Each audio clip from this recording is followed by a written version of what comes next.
Welcome to Aging Well in America. I'm your host, Anne-Marie Gattari. Every day in the United States, 6,000 to 7,000 people turn 65. And there are nearly 6 million people at the age of 85 or older. Within the next 40 years, that number will jump to 20 million. 20 million people will be older than 85. Are we ready? Is the country ready? There is a lot of good work going on around the world and right here in our own community, and we have with us today Sharon Maier of the Services for Older Citizens, and she's going to tell us what SOC is doing. Thank you for coming. Thanks, Anne-Marie. Really nice to have you, Sharon. Well, SOC, Services for Older Citizens, has been around a very, very long time. Let's just start from the beginning. When did it start? What was and why? It started in 1978 by a group of concerned citizens. The name of the organization was Seniors Onward for Change, and they were all about changing the world and making it senior friendly. I think they were ahead of their time. I'm really proud of them.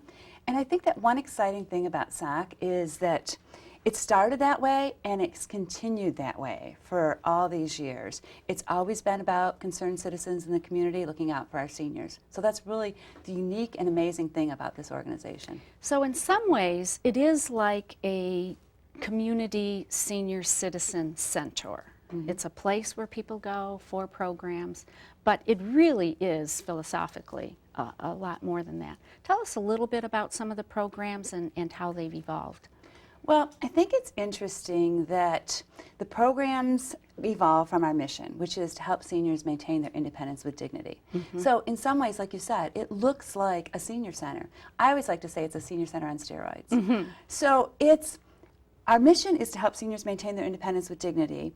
We do that through social work, we do it through food and friendship, we do it through home repairs, we do it through any mechanism that goes back to that mission. So while you will see seniors at a party, hanging out, eating chocolate, dancing, that's more because we would like them to be connected.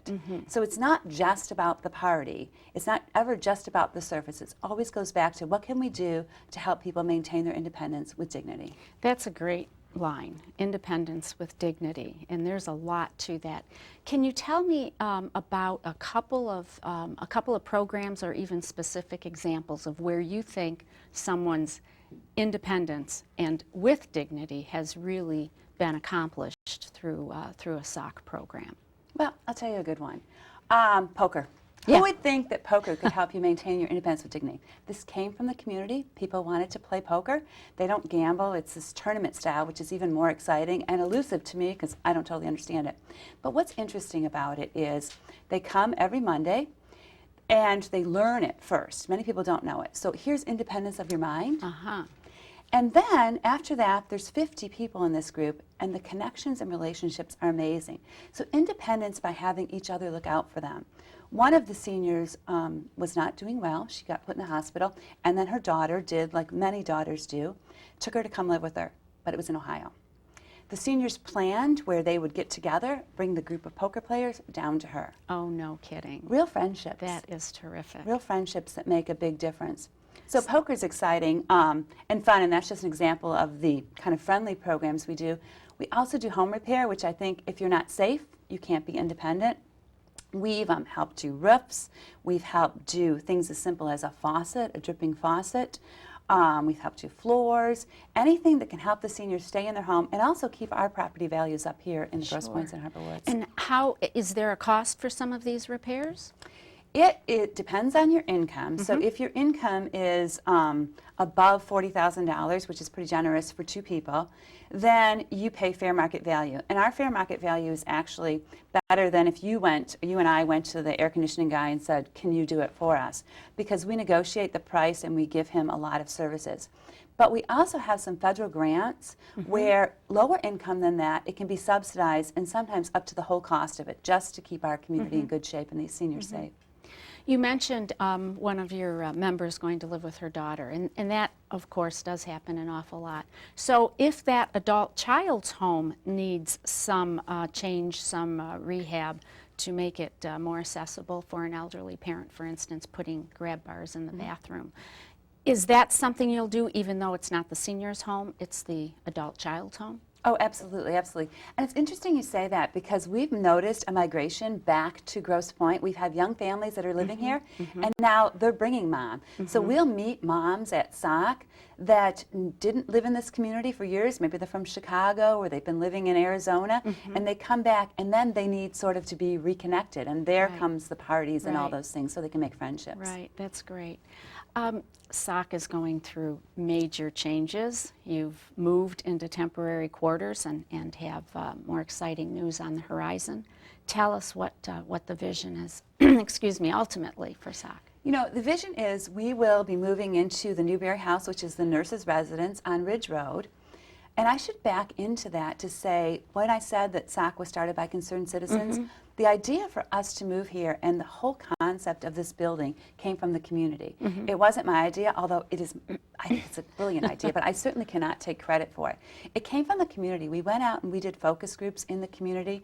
Many people were involved, from ministers to seniors to people that worked in the Aging Network, and they came up with what senior services could look like in the future in Grosse Pointe. So that's where the building came from. We were happy that Henry Ford agreed to, they have gifted it to us for 30 years for $1, pretty good deal. And then we're renovating it to be senior friendly. And I think that goes above and beyond ADA regulations. You know, people say to us, so is it going to have handicapped bathrooms and these things? That and so much more. We're working with a national consultant who has done many buildings across the country for seniors. So the carpeting actually will be a contrasting color from the chairs. Just little things that you don't think of. If your vision's off and the carpeting's blue and the chairs are blue, how easy is it to sit down? So small details will all be around it. I've been out to Rochester, which is the most amazing senior center ever. It's huge. But what's unique about ours and goes along with the aging of America is it will have many small rooms, intimate rooms, that will be able to let seniors develop relationships. So if you come to a party and there's 100 people at it, as you age, your hearing isn't as well. Even with hearing aids, it's harder for you to communicate. Big 8-top tables are hard for people to talk across. We'll have small rooms with nooks and crannies where people can get together and play cards, the poker people, people can socialize, do yoga. But instead of that big, huge room where you're walking in and there's 100 people and you don't know who to say hi to, these will be the small, intimate rooms that really are what the seniors of the future need. Yeah. Will the programming change much, or will you continue to do what you're offering now? Well, it will keep growing. What we hope to do is the programs we offer once a week, we hope to be able to offer every day, and the programs we offer once a month, once a week, and so on and so forth. And what are some of those, Sharon? Well, we have Food and Friendship, where people come for lunch, which is exciting. And parts of Food and Friendship have an array of things. So we have Lunch and Learn lectures, and those are on Wednesdays right now. And they could be on a variety of topics, from how to choose a home care agency to a travel log to India. Anything that's interesting to seniors. Right. So those programs. We have afternoon teas, which reach a whole different group of people, people that are in a hurry and don't want to sit down for lunch, but also do want to socialize. And those are offered once a month right now, and we hope to be able to offer those every week. We have exercise. We have evidence-based exercise, which is quite interesting. Evidence-based. I'm intrigued. And you're familiar with it, because at the universities, and I know you do a lot with Wayne State, universities have studied exercise and the aging body. And they found certain things really make a difference. And this goes back to physical therapy. When you get out of the hospital, let's say you've broken your leg, you get physical therapy. Yes. But what happens is it goes on for 6 weeks. Then you go home and you promise to do it. Right, right. And you might not. So this evidence-based exercise is set up around the aging body, and we actually are measuring the progress our seniors are making. And progress they are. It's not that they're maintaining their muscles where they are. They're building muscles, and they're having incredible amounts of progress. I had one lady who came in on a walker. She's walking hands-free now. Isn't that amazing? Right. That really is. That's wonderful. Yeah. From some of these programs, also, I know you've gotten lots of questions. You must get calls from people asking you for the answer or providing the resource for just about everything. And I know that obviously you can't do everything. And you do have a very well-informed referral and information center. What are some of the What are some of the most common questions you get where you're referring out because SOC doesn't, in fact, offer? Well, I think Alzheimer's is one. People will call and they'll be confused about Alzheimer's, so we'll refer to the Alzheimer's Association or support groups in our area. We do help you walk through the system, though. So we have social workers that if you called and you thought your mom might be having beginnings Alzheimer's, we would help you walk through, so we would hold your hand. So any question that we don't have the answer to, we make sure you find it. I think that's one of the things that our Information Assistance Department is most proud of. No matter what you called with, and I think one of my favorite stories is a woman that called, her husband had passed away the spring before, and it was fall, it was a cold day, and what she wished for more than anything else was to turn the gas logs on. But In her fireplace. Yes. She had no idea how to do it. He had done it all of his life. So it was a mixture of emotion, knowing that she couldn't do it and knowing that she missed this man that she had spent most of her life with, and practicality of, how do I get the logs lit? Well, our Information Assistance Department actually doesn't light logs. But what they did was they walked over to the volunteer department, and there are over 400 volunteers that help with our seniors. And they said, anybody light logs? And sure enough, someone did. So they went over to her house, kind of held her hand and walked her through it, so the emotions didn't get her, and she also got to learn How nice. Yeah. So it goes wherever it needs to be, and then it's followed up to make sure it's totally taken care of. So really flexible. Flexibility is in your program. And these 400 volunteers, they're not obviously all on site. They're on call. You have schedules for them, and who are they? Oh, they're people from the community, from middle school children. No kidding. To what do they do? What do the middle school children do? They do a lot of things. They do baking for our different parties. They do cards. Imagine being a Meals on Wheels client, and it's your 95th birthday, and we show up with your meal. You know it's your birthday. The person bringing the meal better. So a handmade card from a child can make all the difference in the world. They've helped in the office, actually, doing some things, putting baskets together for the seniors, and a variety of things. So there's a place for everybody at SOC, because it goes back to the original of, we came from this community. We were started by concerned citizens, and they weren't all seniors. It was a group of concerned citizens that cared. And so we try to be all inclusive in the community and find ways that everybody can experience the joy of helping a senior. Yeah, we were speaking earlier about some of your most rewarding, gratifying times in the time that you've been with SOC.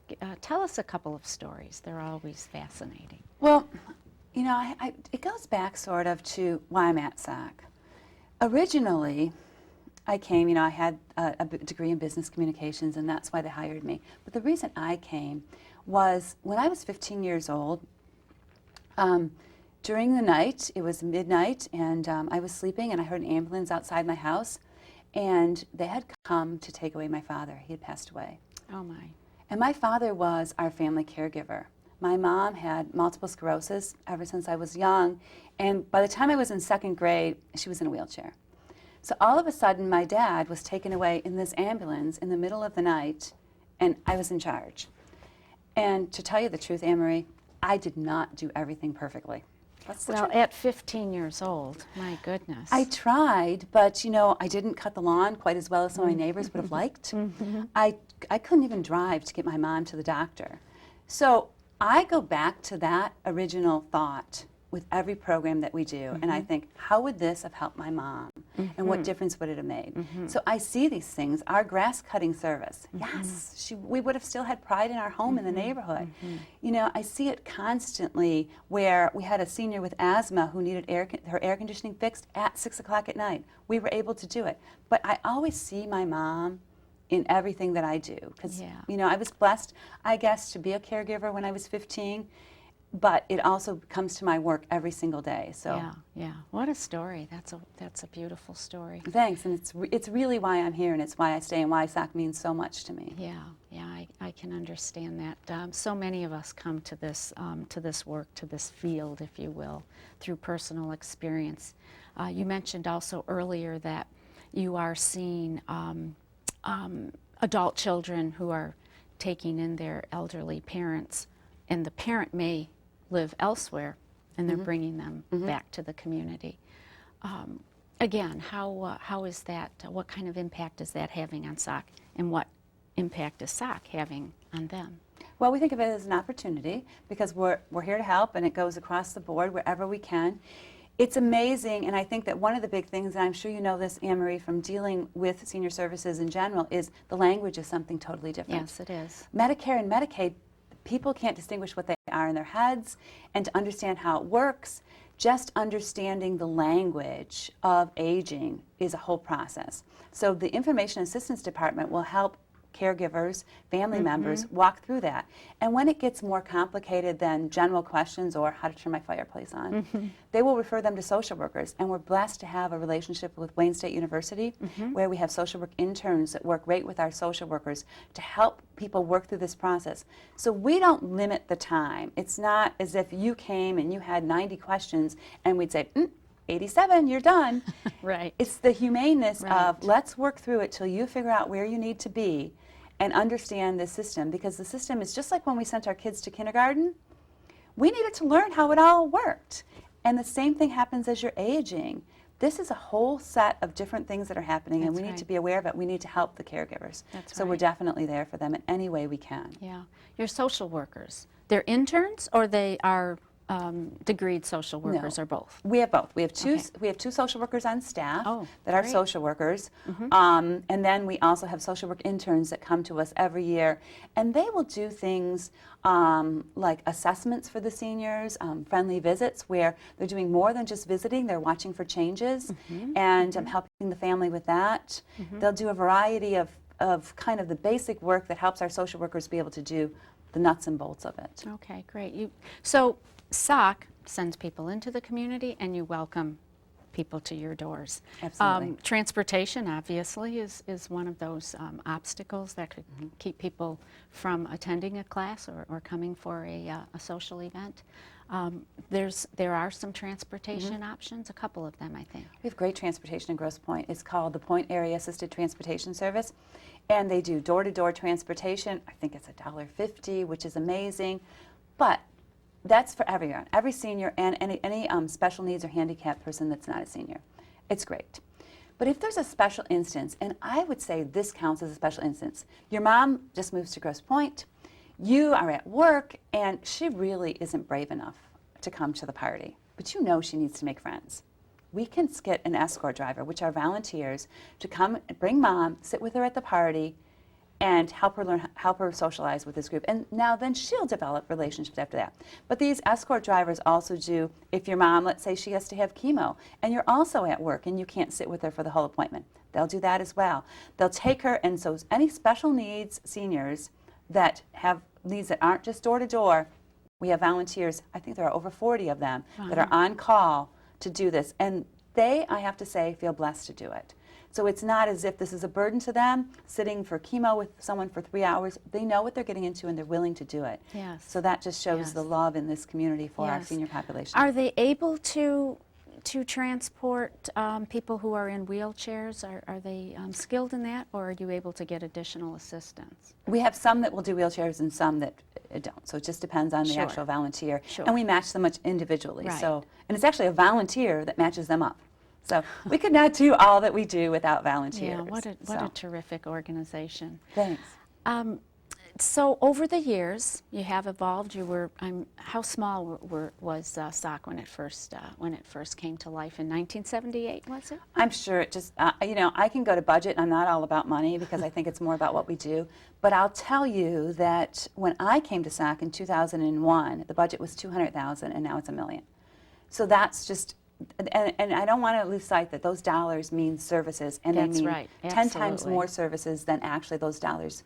Well, you served how many seniors last year? We served over 8,000 seniors last year. 8,000. In a variety of ways. From they could have called to get their gas logs turned on, or they could be coming every single day for lunch or poker, or they could be getting rides, anything. So 8,000 people we touched. You've been in this, as you said, really your whole life, since you turned 15, in this type of work.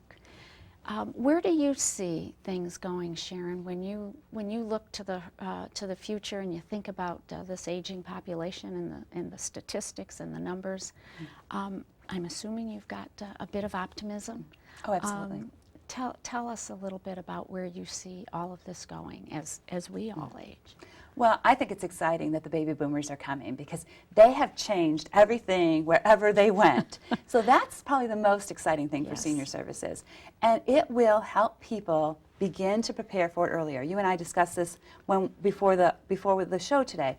Preparing for it earlier makes all the difference. No one wants to say they're aging, but just facing up to different changes will make all the difference. So I think with the baby boomers' footprint on aging, opportunities are just immense. I mean, we're already seeing the technology changing for aging. We're seeing services improve. Baby boomers demand more, which is great. And I think it's going to make better for the seniors that went before us and the seniors that come after us. Yeah. So it really is one of these things that we shouldn't wait until we have the need. But start exploring even earlier. Absolutely. I know in my own case, caring for my elderly parents and my mom at the time, at this time, really does get me to look at things that I may not have ever noticed before. I agree. You know, even a curb that is supposed to be flat for a wheelchair to go through, maybe has a little bit of a lip. Could have been, eased out, or just minor things. But like you said, your new building with the decor and all of the attributes will really think through all of those things. And you know, those things aren't minor if it's your wheelchair that's going up or down them. That's right. I think that even just changing the font on some things that people read, you know, as we all age, we can't see as well. That's right. But those kind of small things make all the difference. And that's something exciting about the baby boomers coming, because when they had children, remember we had the children-friendly carts in the grocery store. There was all these different things that were around that population, all good and all should be. But now we need to think about wider aisles in the grocery store. We need to think about placement and different things. So even the community as a whole can think about things that we do. We once a year we have a senior-friendly business award, and it's not about discounts or you know, how much they're giving away to seniors, the old-fashioned Mondays with Senior Day. It's about a whole attitude of how do you treat seniors and how are we changing our business world here in Grosse Pointe and Harper Woods to make it something that seniors can use. And there's lots and lots of things people can do. Yeah. So tell us how people can get to you, can get to SOC. If they want to make a donation, they'd like to contribute, be part of it. They'd like to also volunteer. How should they go about that? Well, call us. Our phone number is 313-882-9600, and you can ask for me. I help. On my newsletter it says questions or concerns. I'm there. Yes. I'm always open to hearing it, but I'd also put you in touch with the right person to make sure you get what you need. But certainly volunteering, young people, anyone would be great. Donating is wonderful. And also, give us a chance to help. If you need something, don't be afraid to ask. Yeah, that's terrific. Well, Sharon, I want to thank you so much for coming. This has been a wonderful opportunity to catch up with SOC, and throughout going forward, we'll stay on top of things and as you get ready to move into the new building. Yes. Very, very exciting. Thank you. Well, thank you again for watching Aging Well in America. We have a lot of issues, a lot of questions out there. Please don't hesitate to call the War Memorial and give us your ideas.